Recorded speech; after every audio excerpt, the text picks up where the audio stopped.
How you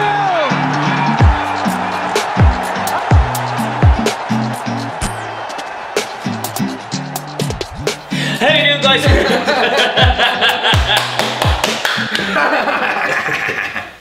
Very good. How are we doing, guys? Welcome back to the Barstoolers. Today is our match preview for the first leg of the World Cup playoff against Denmark in Copenhagen. Nick and I are going. Jay isn't. Shit one. How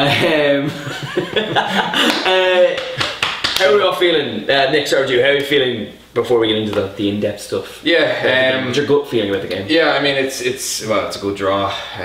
Something tells me it's too good to be true for some reason. The way I look at it is, whenever everyone's talking about Ericsson, not much more beyond that. I know they're unbeaten in about a year and they beat Poland 4-0, which is a phenomenal result. I think that was a one-off though.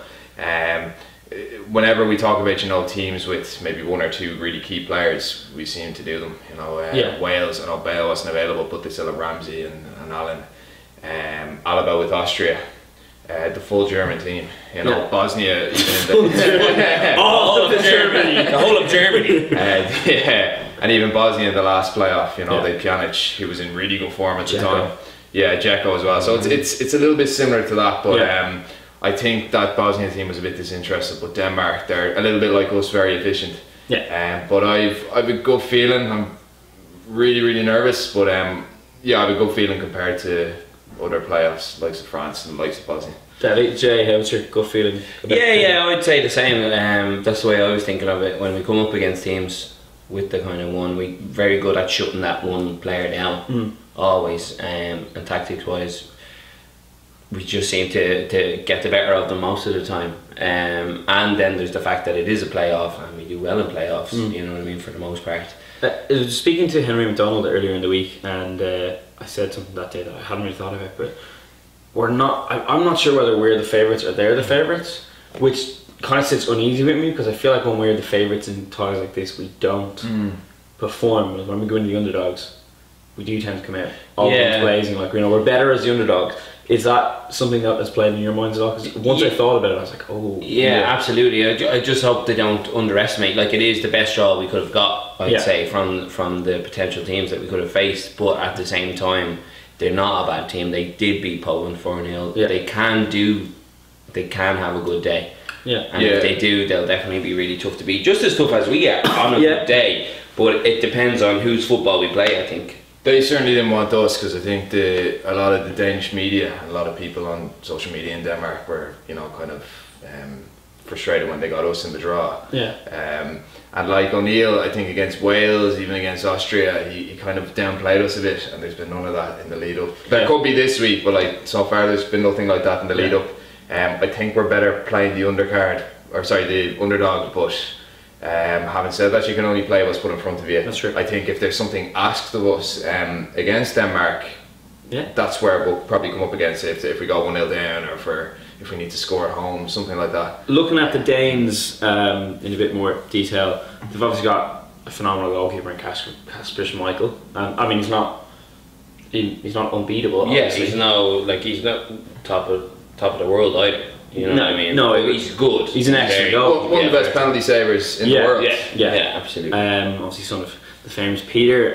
In the back four, they've got your man, and I cannot say his name for the life of me. Plays for Sevilla. Kjær. That's that weird thing. It's cousin of Stephen Kjær. Kjær. Depending on where you are in Ireland. Yeah, he's a good player. Yeah. And the two boys at Brentford, even so.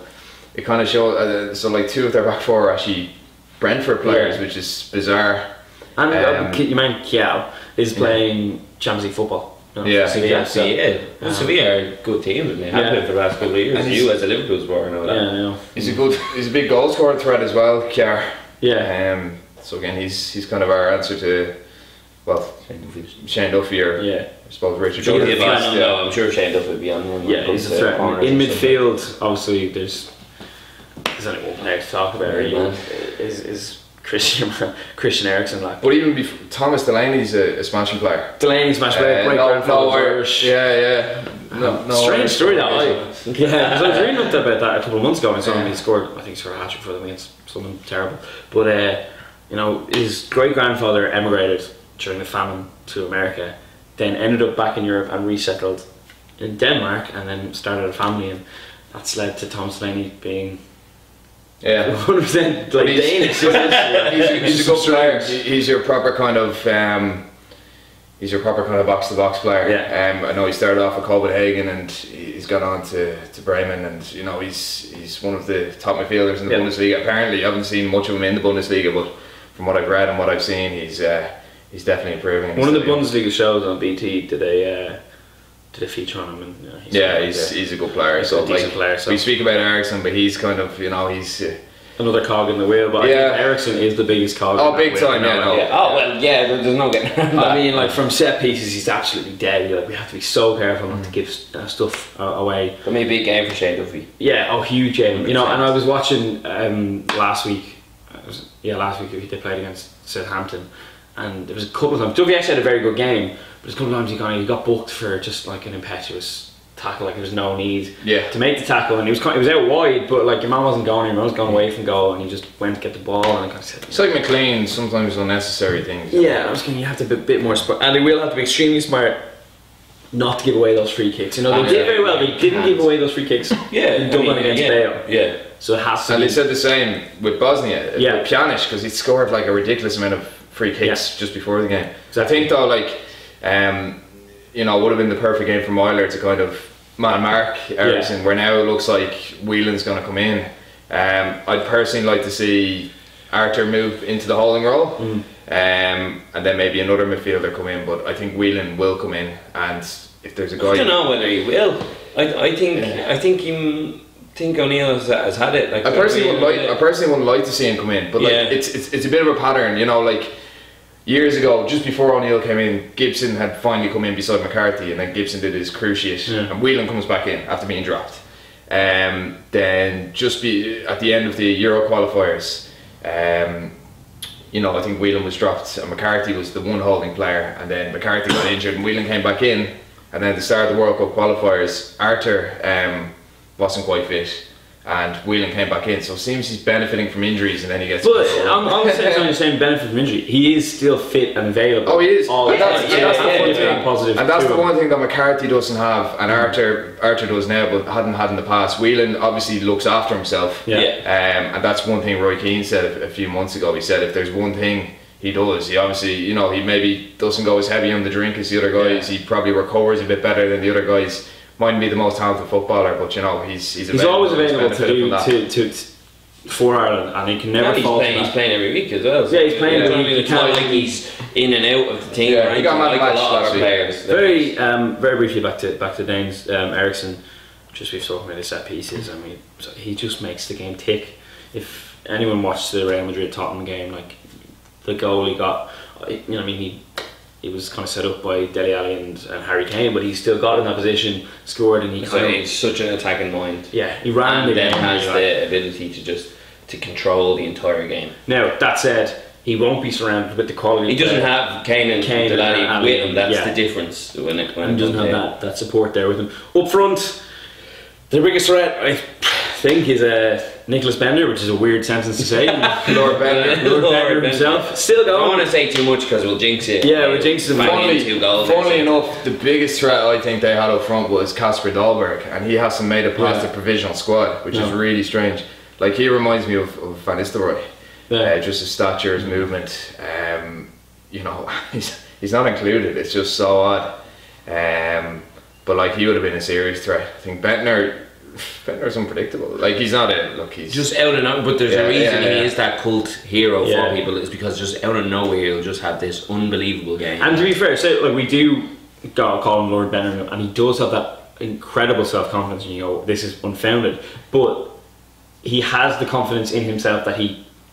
And I've seen him. He did it Euro 2012. He was phenomenal. Yeah, incredible. So he got in trouble with the Paddy Power things. So like, he has got it in him. He played against Dundalk in the Champions League qualifiers over the summer and wasn't fantastic, but like, he was still a threat. So we are taking the piss a bit, but like, he is still. That's what I'm saying. Yeah, actually, like, be careful, because he will be the one person that'll just out of nowhere bang into a goal, or bang in that one away goal in the Aviva or something like that. Yeah. That's, God, my heart's breaking. So those are the Danish threats. For Ireland, obviously David Moyler, and this is the first leg we're looking at. David Moyler is out because of that last second tackle again on Wayne Hennessy against Wales. I was looking at it the other day and I was kind of like, oh, why did you do that? Like, the ball wasn't. But if he gets it, it's going in. If he gets it, it's going in, but he didn't need to jump in as well, like, because he put enough pressure on Wayne Hennessy that Hennessy actually, if you watch where the ball went, it went straight out. Yeah. So he was putting enough pressure. I know. I completely understand. Yeah, I'm not criticising. If you'd done it in the 70th minute, you'd say absolutely. Yeah. But like, I don't know. it was like, what was it, the 95th minute? Like, it was literally the last kick of the game. So Moyler's out. We're talking about Whelan coming back in. Is there any possibility? We spoke about Horan. I don't. Like what I'd love to see is Arthur holding, Hendrick on the right of the centre, and Hurrihan on the left of the centre. And like, Hurrihan came on against Serbia and he looked pretty comfortable. Like, we were losing and it was scrappy, but like, he looked pretty comfortable. He got in positions. He had a couple of shots though. Yeah, and he's a good box to box player. He's he's a threat from about 25 yards. Yeah. Like, I think it was who was it? I think it was Steve Bruce who said once he O'Neill actually said just after he scored a hat-trick for Villa, that whenever he sees Horan with the ball on the edge of the box, he expects something to happen. And that's something that Whelan doesn't really give you.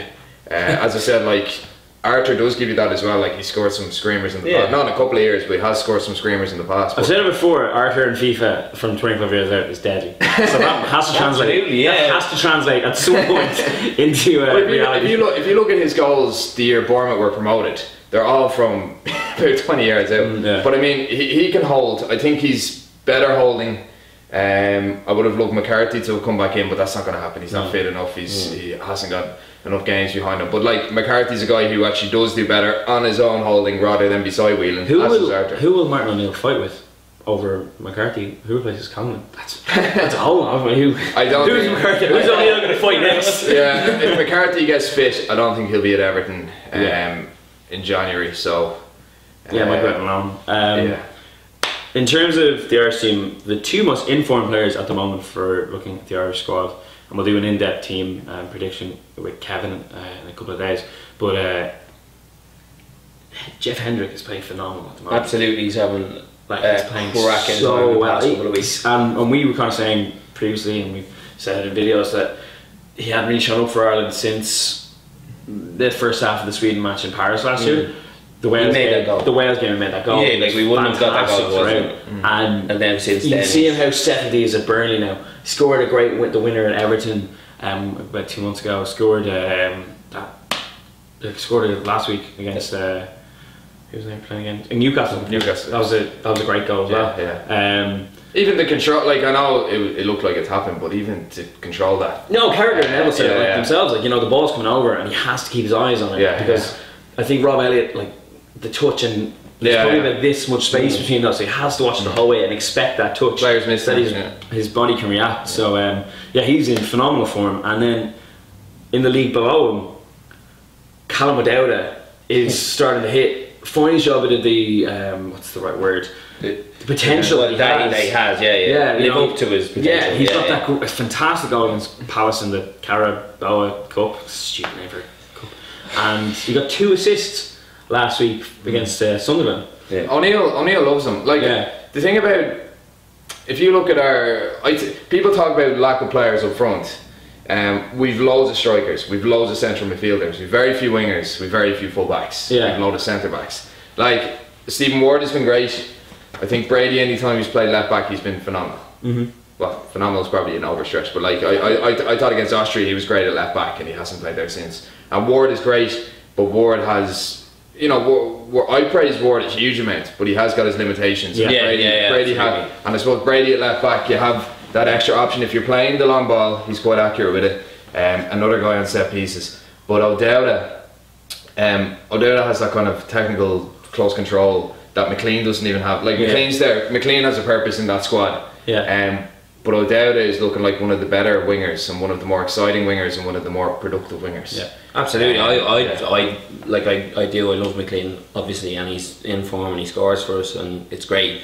But in terms of actual technical ability, He doesn't have it. he doesn't. He doesn't. Like, Yeah. do you know what I mean? His touch isn't that great. Do you know what I mean? He's very quick sloppy. enough, but he's sloppy. Yeah, that's the perfect. It makes things happen though. You know. Exactly. Well, I think his spirit lifts people. He does. and he definitely And has. actually, a the place in goal team, he got 100%. against Wales, the technique behind that, absolutely incredible. it's coming across him. It's come off the surface. It's bounced off the surface. He's watched it the whole way come across, seen the archer dummy, and on his supposedly weaker foot, he's like Because like he missed beautiful in the corner. He missed the easier ones in the campaign. Yeah, like yeah. he missed some. Like I love him and I don't like criticising him, but he can't be immune to criticism. No, Yeah, no, absolutely. Like, But he missed some.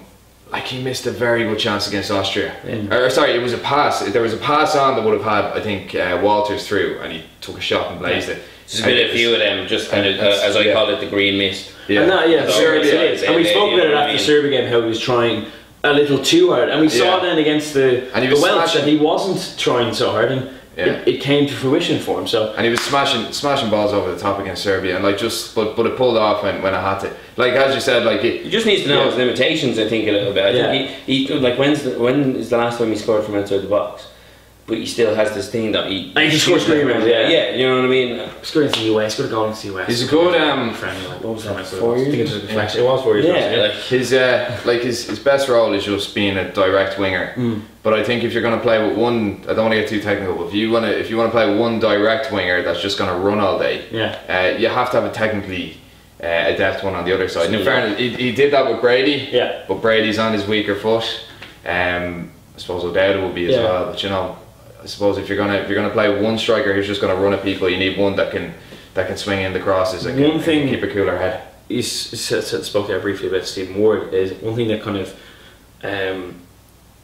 they utilised a lot more towards the end there in the Moldova and the Wales games was Chrissy and Ward have two really long Yeah, throws, and yeah. excellent. Oh, Like, absolutely. they fly in and they're so It's dangerous. almost like we could kick. It's like kicking for touch and rugby. Yeah. Like you're almost like As soon as it goes in, you kind of go, this is like, actually an attacking as good as getting corner. Yeah, I think. Rory Delap. Rory Delapes, they are. Yeah. They fizz in like bullets, and they're really dangerous. And I think against the Danes, that could be, the Welsh are quite big at the back as well, and this is kind of like traditionally British style of big burly centre backs, and that's kind of fading away now. But I think against the likes of the Danes, who are big men, Mankiar is playing in Spain. That doesn't happen very often in Spain. Absolutely It's not.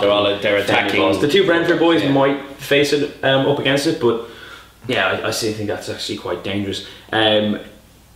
So score-wise, what do you think is going to happen in the first leg, and what would you like to see happen, Nick? Yeah. Well, I'd like to see Ireland win. Obviously, I want to see Ireland win. Score. But, Look, it's a very tough one to call. Like if we were the underdog, I'd say it would be a draw. Yeah. And if it was someone like Estonia, I'd say it'd be a win. yeah. See, I predicted a draw in Georgia, so I'm afraid to say anything negative. I would have said 1-0 to Denmark away. I hope it'll be a score draw. Obviously a win, but realistically I hope it'll be a score draw. I think it'll be 0-0 away from home, which will put us under pressure because the Danes only need to score then. Yeah. But honestly, I think it'll be a 0-0. Yeah. If we can score over there, fantastic. But will we win? I don't know. I think it'll be too good to be true if we do. But you never know. Like we beat Austria away, we beat Wales away. Yeah. Let's see what It happens. would Jay? be. I would say I would be nearly as agreeing with Nick there saying 0-0, but I think I'm going to go with a 1-0. Well, I think Denmark definitely will want to get a goal. Yeah. Enough that it will open up. Yeah. And then like with our set pieces, with the throws and with everything that we have, I think we could sneak a goal as well. So I'm going to go with 1-0. I think the first 20 minutes will be vital. I think the Danes are going to go hell for leather at the start because they know they need to. This is their home game. They need to go and score. Yeah. I would actually take. I think I was saying this to you the other night in the pub. I'd take a 2-1 loss. Yeah. So we've scored Have an away because if goal. we come home, we're not great when they say, this mentality goes. We just need a draw. And we're not great under that When we're mentality. chasing a win. Yeah. When we're chasing, when our backs up against the wall, we saw against Wales, against Italy in the Euros. They go out and perform. So if we lost 2-1, Well, wouldn't be it's that. absolutely. It's Obviously, I want us to away win. goal. I take it 2-1 over and 0 all. Yeah. You know what I mean? Yeah.